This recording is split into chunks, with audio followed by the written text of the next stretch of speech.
Praise the lord. యేసుక్రీస్తు నామములో మీ అందరికీ శుభములు.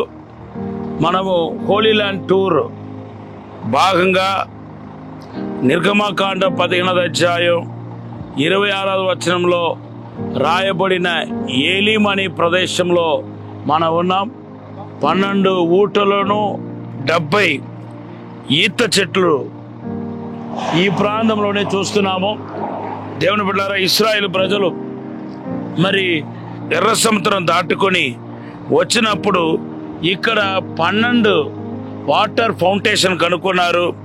అంతేకాదు 70 ఆ ఈత చెట్లు కనుక్కున్నారు. ఇది దేని సూచిస్తుందంటే, మరి ఎంతో అవస్థపడి అనేక రకాల శోధన ఎదుర్కొని ఐగుప్తు నుండి బయటకు వచ్చినప్పటికీ అనేక రకాల శోధన ఎదుర్కొని బయటకు వచ్చిన వారికి ఇది ఒక రిలీఫ్ను, రెస్టోరేషన్ ఇచ్చిందని చెప్పడంలో ఎటువంటి సందేహం లేదు. దేవుని బిడ్డలారా, ఈరోజు సమాధానం, సంతోషం కేవలం దేవుని ద్వారానే మనకు లభ్యమవుతున్నాయి. ఇది మొదటిదైతే. రెండోది ఏంటంటే, ఈ 12 ఊట అనేది అపోస్తలతో అని చెప్పిస్తుంది.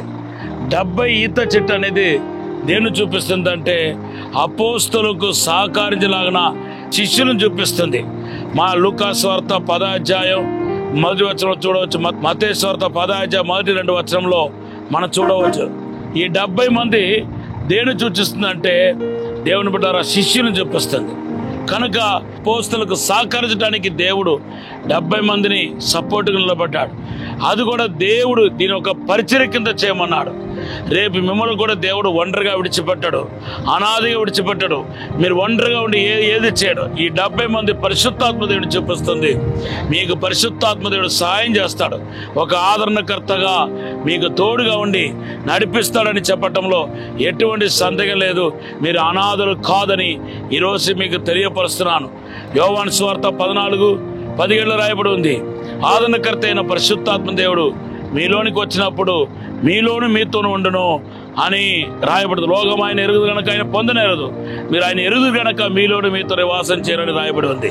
సో ఈ 70 మంది అపోస్తలకు సపోర్ట్ చేయటానికి నిలబెట్టింది దేన్ని సూచిస్తుంది అంటే, పరిశుద్ధాత్మ సహాయ సహకారాన్ని చూపిస్తుంది.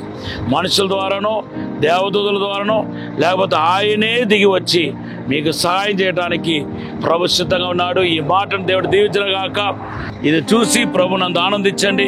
మీరు కూడా ఒక రోజు ఈ యొక్క హోలీ ల్యాండ్ టూర్కు రావాలని మనసారా కోరుకుంటున్నాను.